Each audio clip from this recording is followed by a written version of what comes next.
খেজরান কবরস্থানে, খেজরান কবরস্থানে আছে। ইরাকের লোক যখন মুসিবতে গ্রেফতার হয়, বৃষ্টি হয়েছে না, মহামারীর রোগ ঢুকেছে, তখন ইরাকের লোক ইমাম আজমের কবরের কাছে যান আর ইমাম আজমের ওসিলা করে আল্লাহর কাছে বৃষ্টি তলব করেন।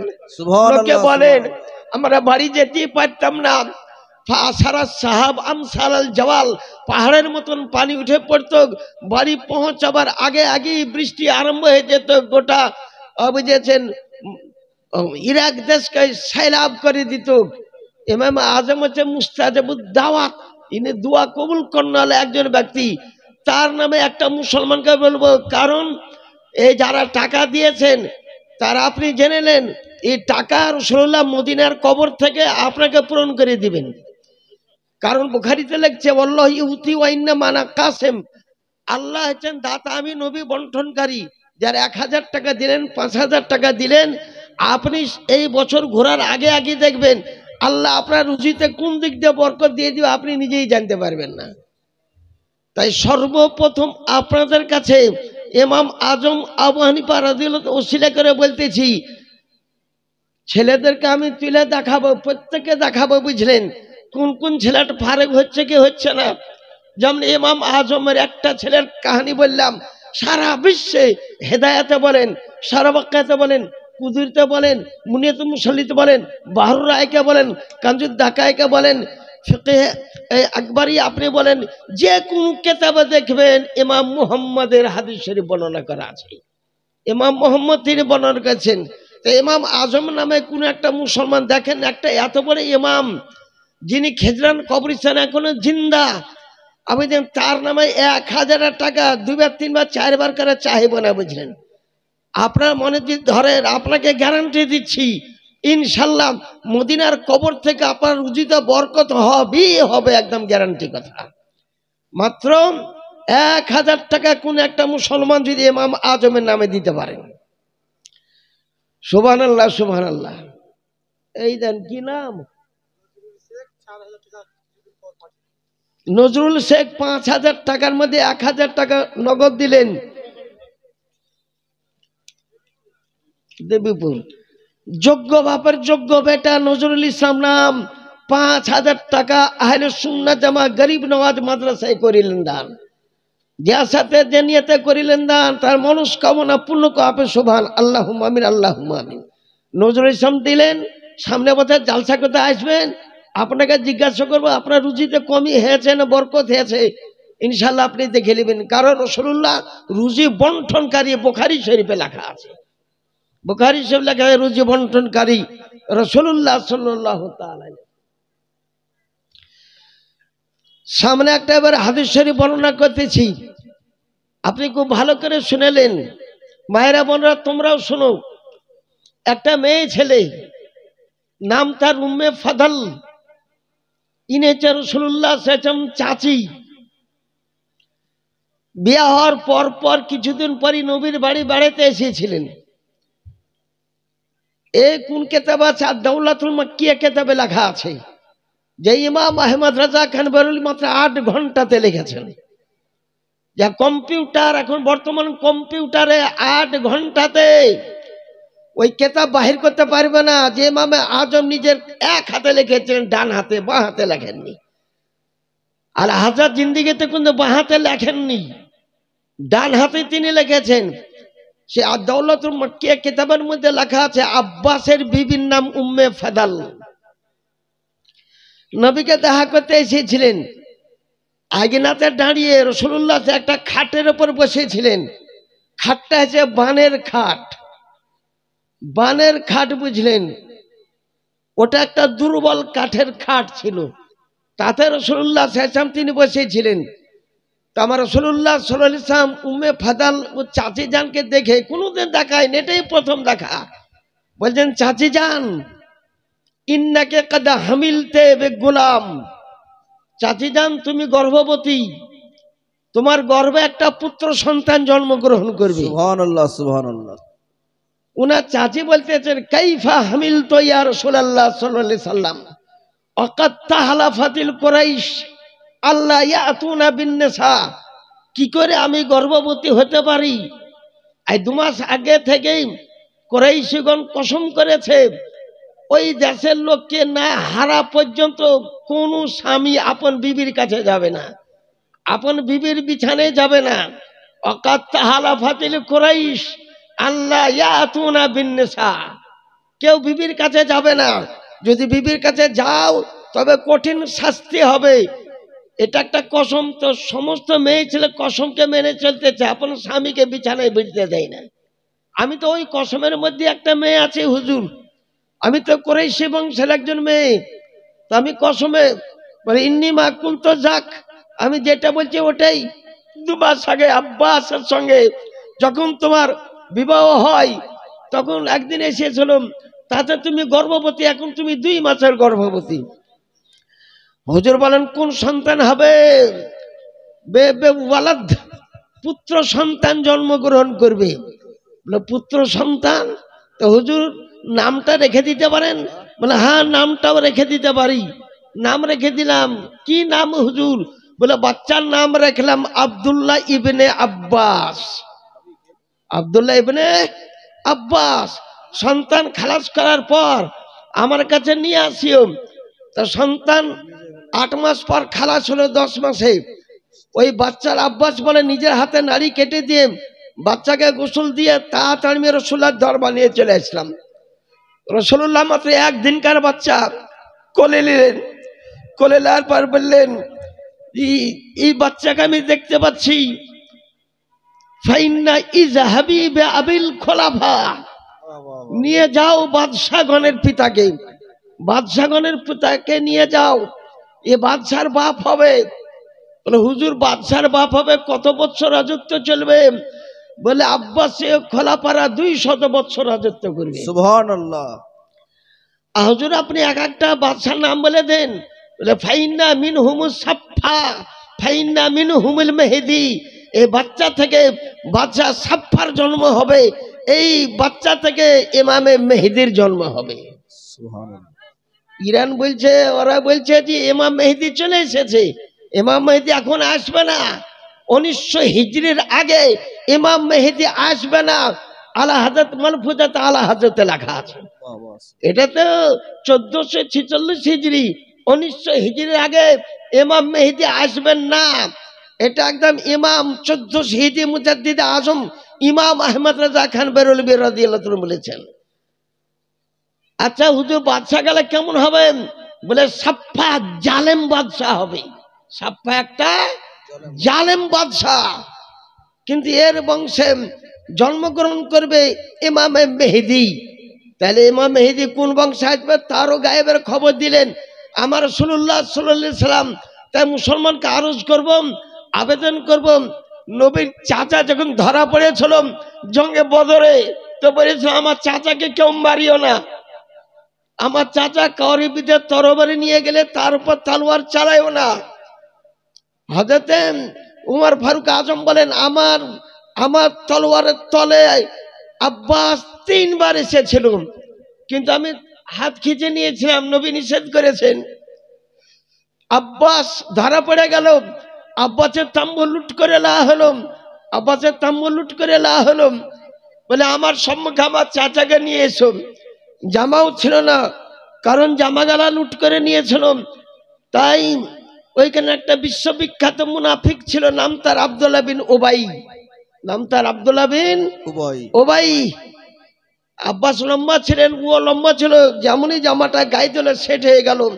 ওই জামাটা গায়ে দিয়ে নবীর সম্মুখে এসেছিলেন আব্বাস রাদিয়াল্লাহু তাআলা আনহু।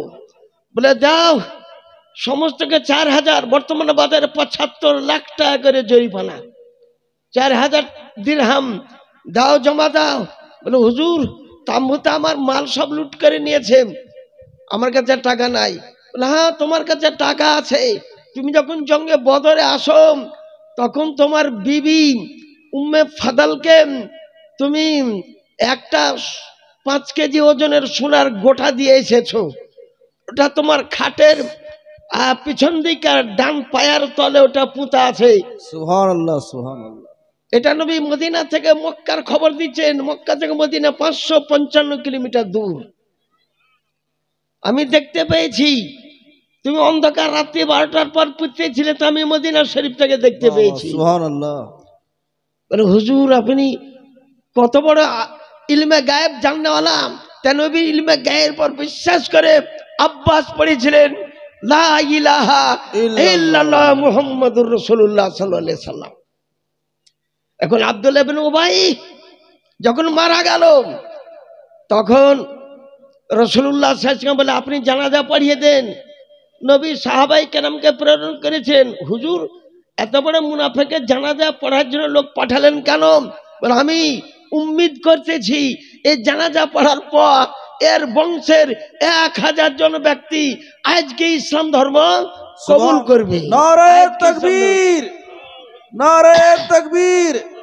আর নবীর গায়ের জামা যে ব্যক্তি গায়ে দিবে তাকে কবরে আজাব হবে না। এটা রাসূলুল্লাহ জামার খুশুসিয়াত। তাই বললেন আমার চাচা কাল কিয়ামতের প্রান্তরে জান্নাতের দাবি করবে, তাই আমার চাচাকে আমার জামার মূল্যটা দেওয়ার কারণে তার জানাজা পড়িয়ে যা তাকে শোধ করে দিলাম। দুইটা হাদিস শরীফ শোনালাম। আমি 3 নম্বর আবার হাদিস শরীফ 3 মর্তবা আবার শোনাতেছি। মুসলমানকে আরজ করব হাফেজে কোরআন এক খতম কোরআন শরীফে প্রত্যেক লোক করে 10টা করে যদি নেকি হয় তো কত নেকি। হাফেজে কোরআন আমি হাফেজ হতেছিলাম এলাহাবাদে, হাফেজ শুরু করেছিলাম বেরেলি শরীফে। আমি 12 পারা পর্যন্ত পুরো মুখস্থ করে তারাবিও শুনিয়েছি। তারপরে হাফেজ সাহেব খুব কড়া ছিল বুঝলেন, মানে 100টা ছেলেকে একটা মুদারিস পড়াতে হতো। আন্দাজে ঘুরতে ঘুরতে ব্যাত মারতে মারতে হয়তো আমাদের জনাব হযরত মাওলানা সাহেব তিনি দেখেছেন হাফেজে বৃদ্ধ মানুষ ছিল, আন্দাজে পিঠের উপর পড়তো। এই চিন্তা করে দেখলাম যে এ তো কোনোদিন আমার ভাগ্যেও পড়বে। তা আমি ওখান থেকে বেরেলি শরীফ চলে গেলাম। বেরেলি শরীফে মৌলভী লাইনে আমি ভর্তি হয়ে গেলাম। তাই মুসলমানকে আরজ করবো, আবেদন করব, কোরআন শরীফের আমানত পাহাড় বরদাস্ত করতে পারেনি, জমিন বরদাস্ত করতে পারেনি, সূর্য চাঁদ বরদাস্ত করতে পারেনি। আজকে মাত্র 1000 টাকার বিনিময়ে এত বড় এদারা, এত বড় বুঝেছে, মাত্র 1000 টাকার বিনিময়ে। नसीम शेख, नसीम মানে ঠান্ডা বাতাস, ঠান্ডা হাওয়া। আই नसीमे कोए जाना जब मदीने से तू आना, बुए जुल्फ यार लाना दिल परिशा है सुंघाना। नसीम হরড়ি, হরড়িতে আমি পড়েছি। হরড়ির লোক চিনতে পারছেন না। মৌলানা খোদাবক্স সাহেব আমার উস্তাদ ছিলেন, মৌলানা কুদরতুল্লাহ সাহেব ছিলেন, বড় হাফেজ সাহেব ছিলেন, হাফেজ বদিউজ্জামান সাহেব ছিলেন। আমি হরড়ির পড়ার ছাত্র। আমি হরড়িতে 3 বছর পড়েছি হরড়িতে।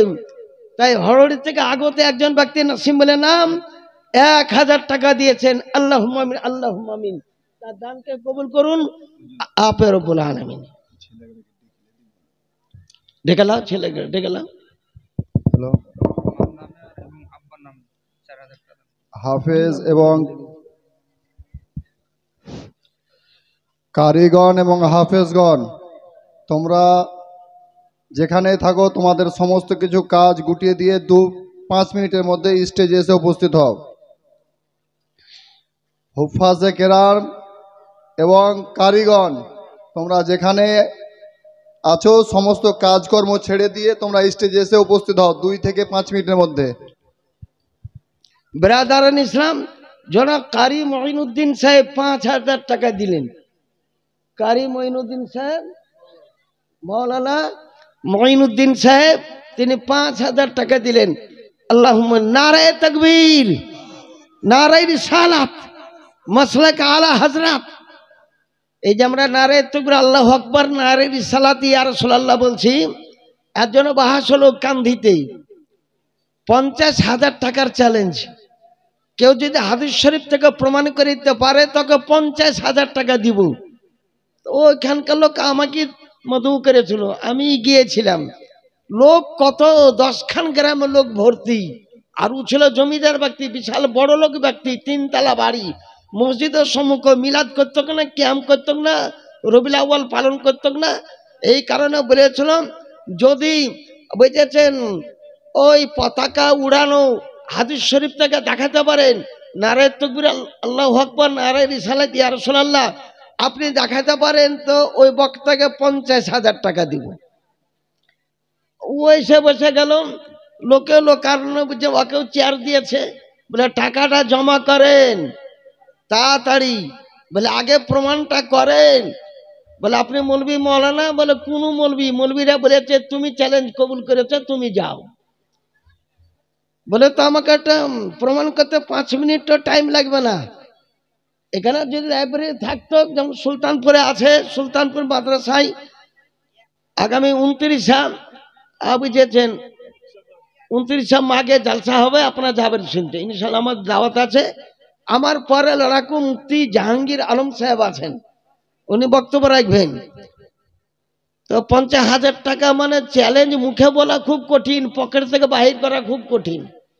তো 50,000 টাকা টেবিলে রেখে দিলুম। আচ্ছা এখন হুজুররাকে বলতেছি, মুসলিম শরীফ 76 হাদিস 419 পৃষ্ঠা, এখানে লেখা আছে যে অন্নেসাওয়ালা সাকফিল বায়ুতে। তা আমরা যখন ক্যাম্প করবো মেয়ে ছেলে তোমরা দাঁড়িয়ে ক্যাম্প করে এলেও পর্দার ব্যবস্থা আরো ভালো করে করতে হতো। সমস্ত মেয়ে ছেলেকে দাঁড়িয়ে ক্যাম্প করা যায় যে লেখা আছে, বাচ্চাদেরকে দাঁড়িয়ে ক্যাম্প করা যায় যে লেখা আছে, আপনাদেরকে যায় যে লেখা আছে। এর আস্তে আস্তে পড়বে, ইয়া নবী সাল্লাল্লাহু আলাইহি আস্তে আস্তে পড়বে।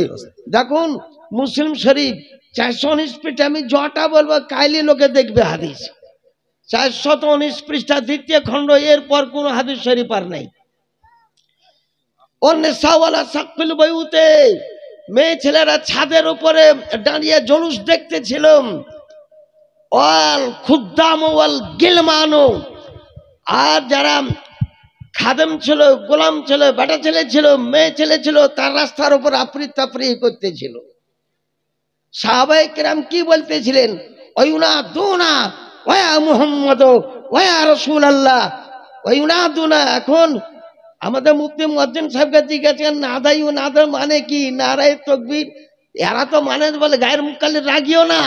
2 বছর পরে মৌলবি হয় না, 3 বছর পরে মৌলবি হয় না, মৌলবি পড়তে অনেক দিন টাইম লাগে। নারায়ে রিসালাত ইয়া রাসূলুল্লাহ আর বুখারী মুসলিম শরীফ লিখতে ওয়ায়ুনাদুনা ওয়া মুহাম্মদ ওয়া রাসূলুল্লাহ, অর্থাৎ নারায়ে রিসালাত ইয়া রাসূলুল্লাহ। এটা মুসলিম শরীফের মধ্যে লেখা আছে। একটা মশলা হেরে গেল, বলে পতাকা উড়াটা দেখা দেন। বলে পতাকা উড়া রাসূলুল্লাহ সাল্লাল্লাহু আলাইহি ওয়াসাল্লাম যেদিন পৃথিবীতে আসেন, আব্দুল মুত্তালিব 3 দিন জিয়াফত গোটা মক্কার লোককে দিয়েছিলেন। 3 দিন গোশত রুটি খাইয়েছিলেন আব্দুল মুত্তালিব।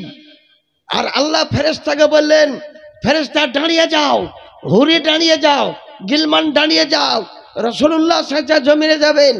আজকে সারা পৃথিবীতে একটাও বেটা ছেলে, একটাও বিটি ছেলে জন্মগ্রহণ করবে না, একটাও মেয়ে ছেলে জন্মগ্রহণ করবে না। আজকে রবিউল আউয়াল মাসে 12 তারিখে যত সন্তান জন্ম হবে সমস্ত পুত্র সন্তান জন্মগ্রহণ করবে। কোন কিতাব আছে? খাসায়েতে কুবরা 2য় খণ্ডের মধ্যে এই হাদিস শরীফটা লেখা আছে।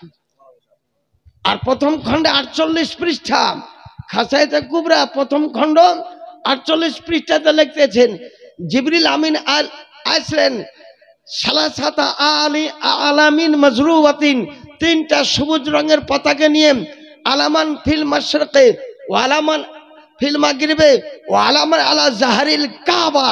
নারে তাকবীর, নারে তাকবীর, নারে রিসালাত, উলামায়ে আহলে সুন্নাত।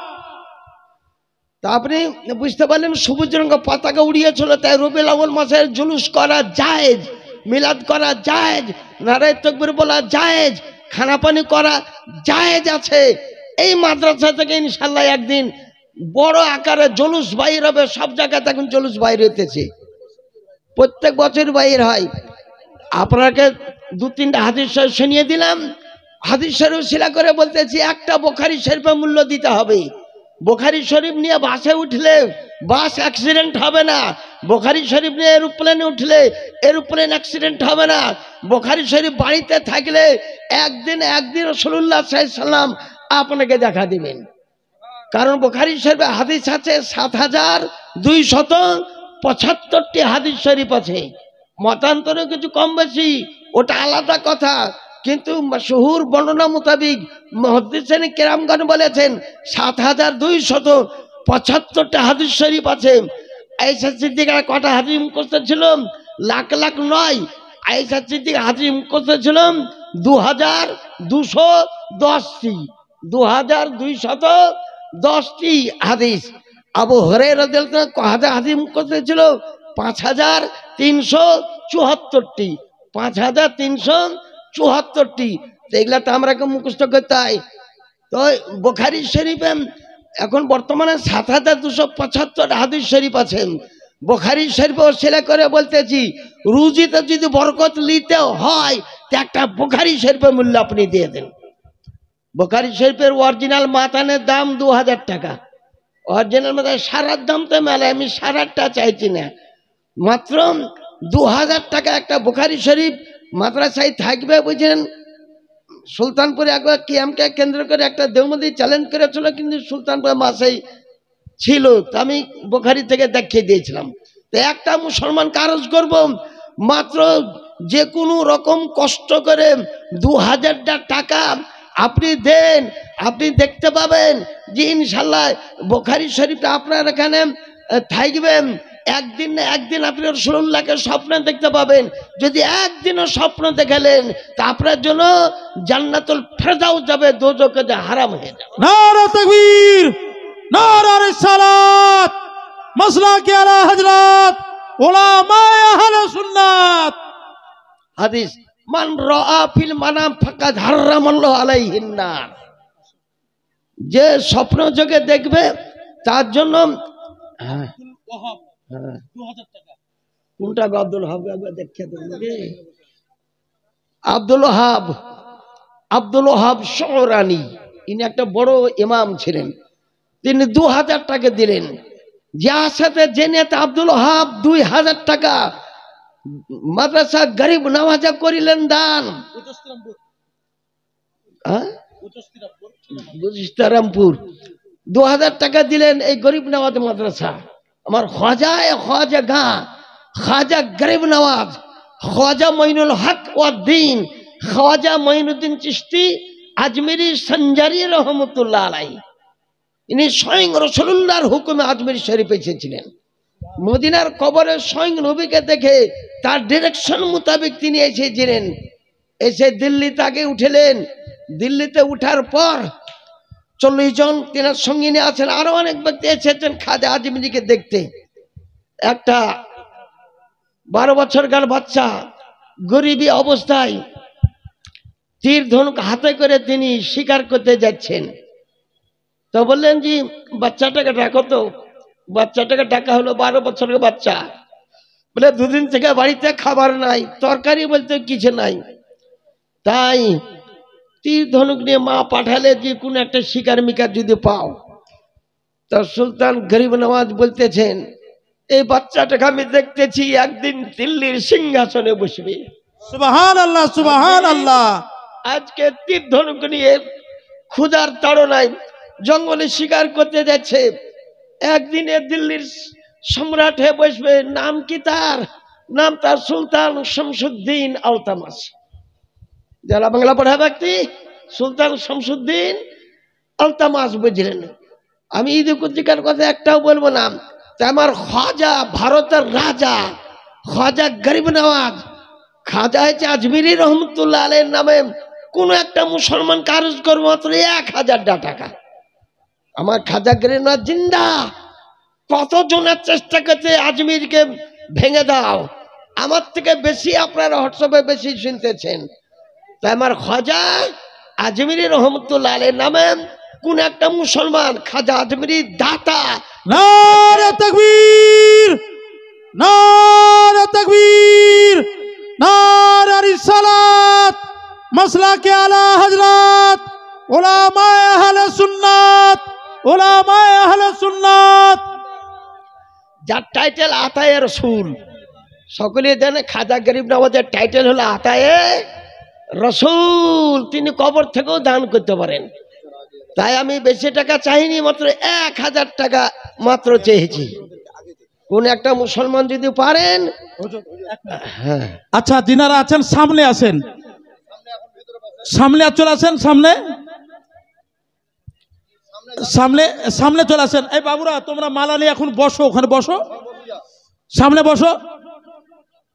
আর যিনারা অভিভাবক আছে সব সামনে চলে আসুন, সামনে মালা নিয়ে। বাবুরা তোমরা সব সামনে সামনে বসো।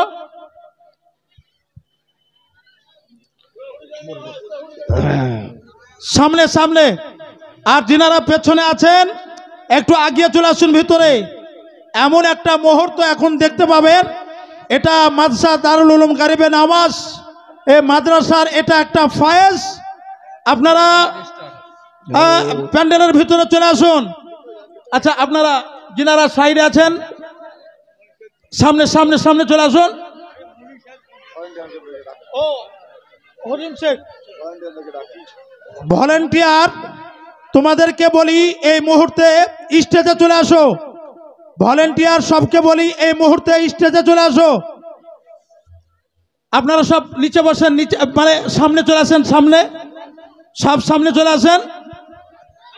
তোমরা ভিতরে চলে আসো, ভিতরে চলে আসো। মায়েরা বোনেরা একটু চাপাচাপি, ওনারা একটু সহযোগিতা করেন যাতে ওনারাও বসতে পারে। ঠিক আছে। শরীফুল হক জিয়াগঞ্জ বাড়ির রেজিস্ট্রার, তিনি 1000 টাকা দিয়েছেন। কসিম শেখ 1000,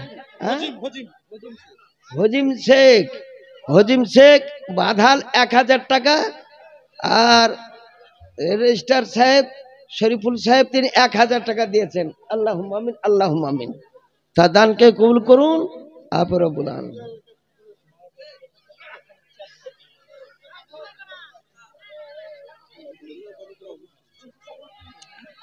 বসেন, এখন পাগড়ি দিতে লাগবে। হ্যালো। কি আরেকটু ছেলেদের গার্জেন এবং বন্ধু বান্ধব যারা মালা দেওয়ার জন্য মালা নিয়ে উপস্থিত হয়ে আছেন, কাউকে দিয়ে দিবেন, তাদেরকে বলছি স্টেজের উপরে থাকা অবস্থায় মালা পরানোর কোনো প্রয়োজন নাই, যেহেতু স্টেজের সামনে কাজ করানো আছে, কাজগুলো নষ্ট হবে, ফুল মালিকেরও অসুবিধা হবে। তো স্টেজের সামনে আমাদের চেয়ার রেখে দেওয়া হবে। পাগড়ি তাদেরকে দেওয়ার পরে স্টেজের সামনে যখন চেয়ারে বসবে, তখন আপনারা মহব্বতের সহিত, আদবের সহিত তাদেরকে মালা পরিধান করবেন, কোনো অসুবিধা নাই। কিন্তু স্টেজে বসে থাকাকালীন কেউ মালা পরাতে হুড়োহুড়ি করবেন না। দেখেন, আমার পর খুব ভালো বক্তা আছে। আমার পর জনাব হযরত মাওলানা মুফতি জাহাঙ্গীর আলম সাহেব, তিনি একটা ভালো বক্তা আছেন, আমার পর আসবেন। তাই বলে ফারেক করার পর আপনারা কেউ চলে যাবেন না, বেরাদারান ইসলাম। তো আপনাদের সম্মুখে বর্ণনা করতেছিলাম, পাগড়ি পরা আর জুব্বা গায়ে দেয়া কোন হাদিসে আছে? হাদিস শরীফটা যদি বর্ণনা করতে পারি কোন কিতাবের মধ্যে আছে? আমি দেখেন প্রায় দলিল মোতাবেক কথা বলার সব সময়তেই চেষ্টা করি। মিশকাত শরীফ প্রথম খণ্ড কিতাবুল ইলম, তার মধ্যে লেখা আছে হামেশা রাসূলুল্লাহ সাহেব মাথায় পাগড়ি বাঁধতেন। নবীর পাগড়ি আর আমাদের পাগড়ির মধ্যে পার্থক্য আছে। নবী টুপি, উঁচু টুপি ব্যবহার করতেন, নবী উঁচু টুপি ব্যবহার করতেন। বুখারী শরীফ 2য় খণ্ড কিতাবুল লেবাসের মধ্যে লেখা আছে হুজুরের টুপি কিরকম ছিল বলে কালান সুয়াতুন রাফিয়াতুন, নবীর উঁচু টুপি ছিল। মিশকাত শরীফে লেখা আছে নবী যখন মাথায় পাগড়ি বাঁধতেন তো কালান সুয়াতুন মাদুরাতুন, গোল টুপিও ব্যবহার করতেন। এটা মিশকাত শরীফ কিতাবুল লেবাসের মধ্যে লেখা আছে। রাসূলুল্লাহ মাথায় পাগড়ি পরে নামাজ পড়লে বিনা পাগড়িতে যারা নামাজ পড়ে তার থেকে নেকিটা বেশি। আর হুজুরের গায়ে জুব্বা ছিল কি ছিল না? এই হাদিস শরীফটা আপনি শুনেন। ওয়ান জাবের বিন সামুরাতা রাদিয়াল্লাহু তাআলা আনহু ক্বালা বিত্তু ইনদা রাসূলিল্লাহ সাল্লাল্লাহু তাআলা আলাইহি ওয়াসাল্লাম ফি লাইলাতিন উদহিয়ান ওয়া আলাইহি হুল্লাতুন হুমারা ফাজালতু আনজুরু ইলাস সামা ফালাউ আহসান ইনদি মিনাল কমার রাহু মিশকাত। একদা পূর্ণিমা চন্দ্র রাত্রি, যা আসমানে জমিনকে রৌশন মনোহর করতেছিল আকাশের চাঁদ। আমি রাসূলুল্লাহ বাড়িতে ছিলাম। কি কারণে বাড়িতে ছিলেন? আইলে হাজাতিহি ও কাদাইহি, নবীর কোন জিনিস পূরণ করার উদ্দেশ্যে আমি নবীর বাড়িতে ছিলাম। পূর্ণিমা চন্দ্ররাত্রি, নবী আরাম করতেছিলেন। নবীর মাথায় পাগড়ি বাঁধা ছিল, আর গায়ে জুব্বা ছিল। বলে জুব্বাটা কোন রঙের ছিল? ও আলাইহে হুল্লাতুন হুমারা, নবীর গায়ে একটা লাল রঙের জুব্বা ছিল। ফাজাল তানজুর ইলা সামা, আসমানের চাঁদের দিকে লক্ষ্য করতে লাগলাম। রাসূলুল্লাহ চেহারার দিকে লক্ষ্য করতে লাগলাম, কার রোশনি বেশি? তিনি বলেন ফাকান্নামা আফদালু মিন বদরিস সামা, পূর্ণিমা চাঁদ অপেক্ষা রাসূলুল্লাহ চেহারার জ্যোতি বেশি ছিল। এই হাদিস শরীফ থেকে প্রমাণ হলো জুব্বা পরাও জায়েজ আছে, পাগড়ি পরাও জায়েজ আছে। বেরাদারান ইসলাম সামনে গ্রাম,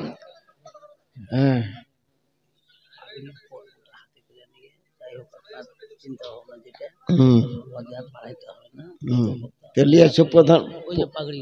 আচ্ছা, প্রথম ছেলেটা আমাকে দেখাও, কোন ছেলেটা তোমার? প্রথম ছেলেটাকে দেখাও। মির্জা শফিকুল, এখানে এসো, এই সোধার দাঁড়াও এখন। আচ্ছা, এই দেখো মির্জা শফিকুল, বাড়ি হরহরি। আমি হরহরি নোমানিয়া নিজামিয়া মাসার ছাত্র, মৌলানা খোদাবক্স সাহেবের ছাত্র। এই ছেলেটা হাফেজ কোরআন, 30 পারা কোরআন শরীফ হাফেজ হয়ে গেলেন। কারি, এটা কারি। কারি সব থেকে বড় কারি ছিল হাতে হাসান বিন সাবিত। হাসান বিন সাবিত কোরআনে কারীম তেলাওয়াত করলে আটলান্টিক মহাসমুদ্রে উত্তাল তরঙ্গ ঢেউ নিস্তব্ধ হয়ে যেত। বাবুরা একটু গ্যাঞ্জাম করো না, একটু গ্যাঞ্জাম করো না, একটু সাইডে হও।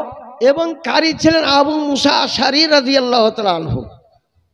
একদিন আবু মুসা আশারী কোরআনে কারীম তেলাওয়াত করতেছিলেন মদিনা শরীফে। রাসূলুল্লাহ সাল্লাল্লাহু আলাইহি ওয়াসাল্লাম তার কোরআনের আওয়াজ শুনে রাসূল নিজেই চলে আসেন, তার বাড়ির পিছনে দাঁড়িয়ে দাঁড়িয়ে পুরা কোরআন সে যতক্ষণ তেলাওয়াত করলেন ততক্ষণ শুনলেন। হযরত আবু মুসা আশারী বলেন, আমি যদি জানতে পারতাম যে হুজুর আমার কোরআন শুনছেন তবে সারা রাত্রি পড়তাম। তা আবু মুসা আশারী কোরআনে কারীমের কারি ছিলেন। হযরত হাসান কোরআনে কারীমের কারি ছিলেন। যায়েদ বিন সাবিত কোরআনে কারীমের কারি ছিলেন।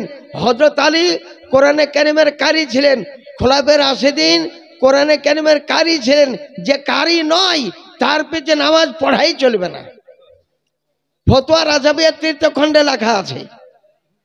তাই তোমার বাড়ি হরহরি, তোমার বাপের নামটা কি? মির্জা হাবিবুল্লাহ। হাবিবুল্লাহ আর বাপ তসপাড়ায় বাড়ি।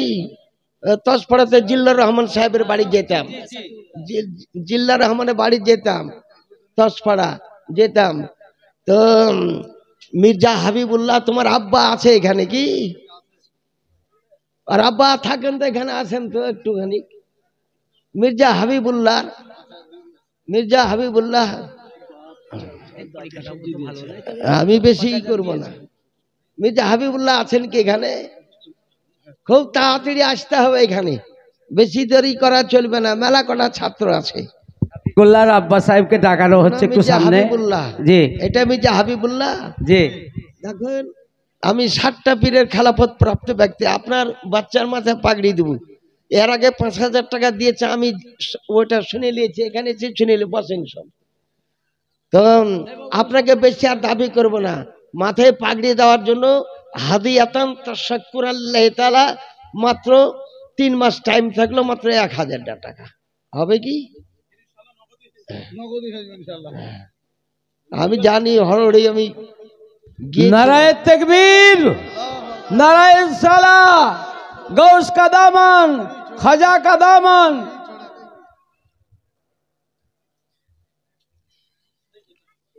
ঠিক আছে, আর পাগড়িটা কই গো, কোনটা? লাও, তুমি ছেয়ে লাও। লাও, 1000 টাকার পরিবর্তে পাগড়িটা তোমাকে দিলাম, তোমার মনে যায় মাথায় দাও নাই বাড়ি গেছিল। লাও, ছেয়ে লাও। একটু হাতটা লাগান বাস। তুমি দিলা না বাড়ি লিয়ে যাওয়া? আচ্ছা ঠিক আছে, আল্লাহ আমিন। এবার ঠিক আছে, সুবহানাল্লাহ। তৃতীয় নম্বর কার আছে? পাগড়ি পরিয়ে দাও, পরাতে লাগো। স্বামী মোহাম্মদ শামীম শেখ, এটা সুবর্ণ মির্গির। শামীম মানে খুশবু, শামীম মানে হচ্ছে খুশবু। খুশবু, বুঝলাম।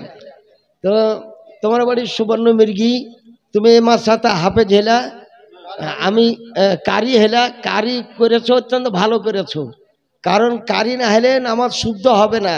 আল্লাহ বলেছেন যারা গাইরিল মাকজুবে আলাইহিম জল্লিন বলে ওদের পিছনে নামাজ হবে না। ওরা বলে গাইরিল মাকজুবে আলাইহিম জল্লিন, দুয়াদকে জুয়াদ পড়ে, আর দুয়াদ আদায় হয় কিনারা জবান ডাঁড় সে মিলকার দুয়াদ আদা হতে হয়। চারটা চাবলের দাঁতার সঙ্গে ঘর্ষণ মেরে দোয়াদ আদা হয়।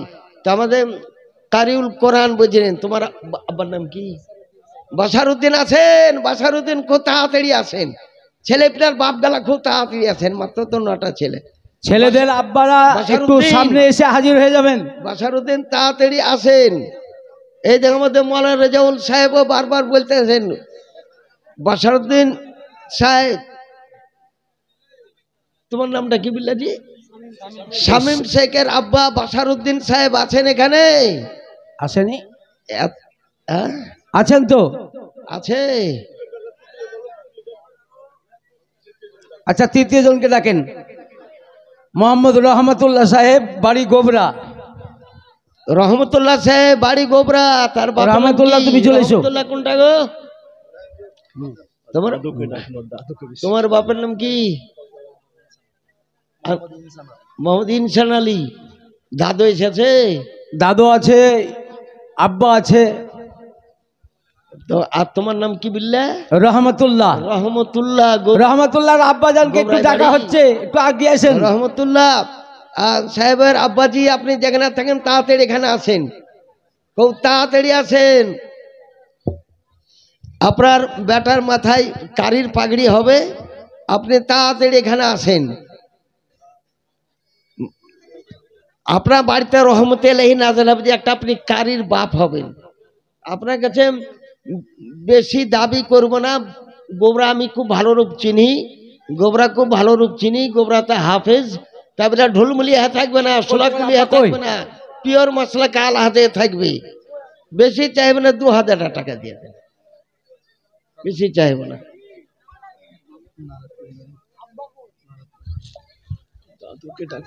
নারায়ে তাকবীর, নারায়ে রিসালাত, গৌস কা দামন, মুফতি নঈমুদ্দিন সাহেব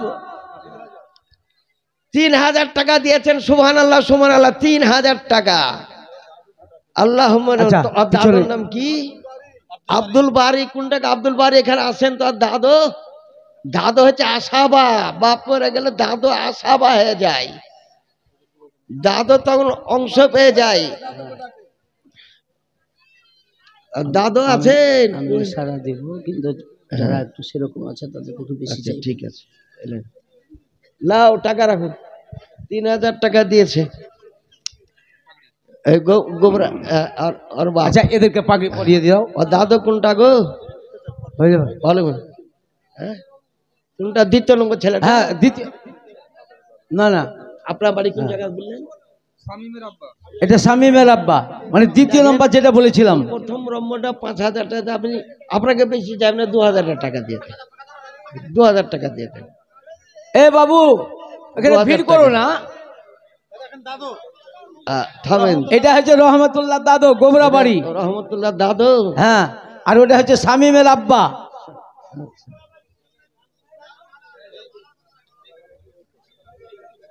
দেন। কি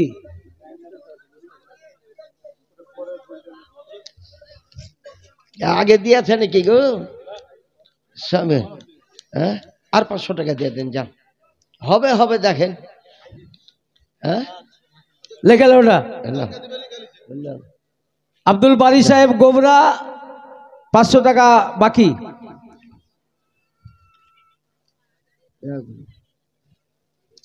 কই গো পাগড়িটা?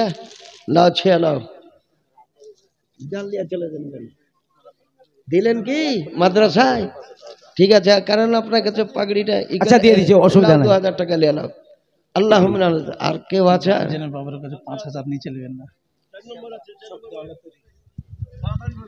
4 নম্বর কারি নাকি কি 4 ক্লাস এখলাস কোথায় বাড়ি বাড়ি নদাইপুর এখলাস নদাইপুর হাফেজে কোরআন তারপরে এবার কারি পাস করলো আরে বাবা রে হাফেজে কোরআন তারপর কারি হ্যাঁ জি এবার দার্সে পড়ছে তোমার আব্বার নাম কি ইলিয়াস আছেন এখানে ইলিয়াস হ্যাঁ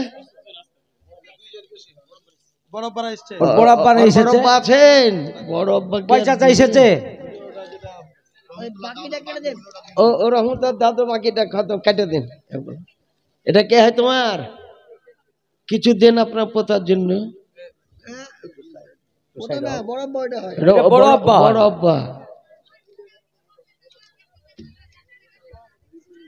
1000 টাকা দিন তোমার মা আসেনি হ্যাঁ তোমার মার কাছে 1000 টাকা দাবি থাকলো যাও কম করে তুমি হ্যাঁ দিবে আছে পিছনে পিছনে আছে যাই হোক লিখে নাও এখলাসের মায়ের নামে 1000 টাকা 1000 টাকা কি হলো যারা ডাক্তার প্রাপ্ত ছেলে তাদের প্রত্যেকের গার্জেনকে বলছিলাম একটু কাছে চলে আসতেন কারণ হচ্ছে বারবার এরকম ভাবে ডাকতে গেলে একটু টাইম লাগছে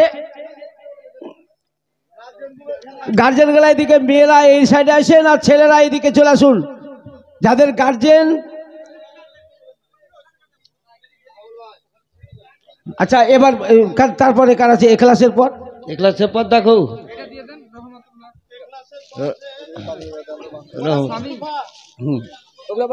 গোলাম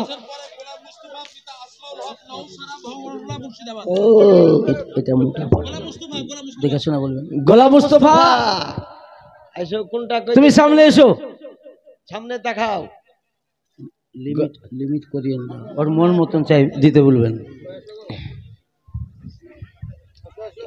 নওসারা বাড়ি জি সুন্নি জামাতের টিকা থাকতে পারবা তো নওসারাতে অবশ্যই পারবে আমরা সাইডে আছি না হ্যাঁ অসুবিধা হবে না তোমার বাপ আছে হ্যাঁ অবশ্যই আছে তোমার বাপের নাম কি কই আসরাউল ভাই আসরাউল ভাই আছে ওরা চাচা আছে ডাকো সবকে চাচাকে ডাকো বাপকে ডাকো বাপ চাচা দুইটাই আসবে দুটাই আসেন তারপরে কে আছে একটা হোক একটা করে হোক কত ছটফট করতে হবে না ইনি হচ্ছেন গোলাম আহমদ মুস্তফার আব্বা আর উনি হচ্ছেন চাচা আচ্ছা আর আব্বাকে বলছি আপনার নাম কি আশরাফুল হক আশরা মানে ভেদ মনে তত্ত্ব বিষয় আল্লাহ রাব্বুল আলামিন জাননেওয়ালা তো একটা মনের মতন দান দেন তো আপনি যাতে সবারই টাকা ফার্স্ট হয়ে যায় সুবহানাল্লাহ সুবহানাল্লাহ সুবহানাল্লাহ নসরা আমার বাড়ির পাঁচরে নসরাতে আমি 5 জায়গাতে নাম করো কালো জালসা দেবো পরশু যাবো 5 জায়গাতে নাম পড়ে নওসার আসরারুল হক সাহেব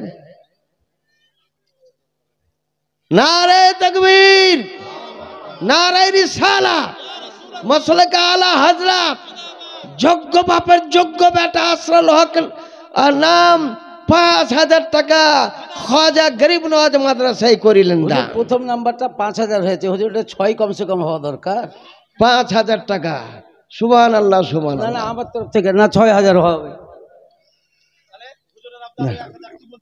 হ্যাঁ 6000 হবে নারায়ে তাকবীর জনাব আসরাউল সাহেব 6000 টাকার দাতা এলে অসুবিধা নাই বেটার হাতে দিয়ে দেন তুলে বাবু বেটাকে পরিয়ে দেবেন ধরিয়ে রাখো এবার ওর বড় আব্বা কোনটা গো ওনার লো আব্বা আছে বড় আব্বা আছে একটা যদি কারি হয় একটা যদি হাফেজ হাফেজ এবং কারি ডবল তো কমপক্ষে ৭৭ জনকে কিয়ামতে পার করে নিবে সুবহানাল্লাহ সুবহানাল্লাহ নেককারকে তো সবাই করতে পারে গুনাহগার ৭০ জন গুনাহগারকে কিয়ামতের প্রান্তে বলে জান্নাতে যাব না যতক্ষণ আমার বাপ দাদু চাচা সবকে। আপনি একটা নিজের ইচ্ছাতে মনের মতন একটা আপনাদের উপর দাবি নাই। কত আছে? 2000 আছে। জবর লোক তাহলে তো দেখছি গোলাম মুস্তাফার চাচা 2000 টাকার দাতা। লোকই জবর। ওই আসলার ভাবেরটা 2200। হ্যাঁ হ্যাঁ, ও হ্যাঁ দেখেছি, ওই হাসান পাড়ায় 2200 টাকা দান করেছেন। 6000 আর 2000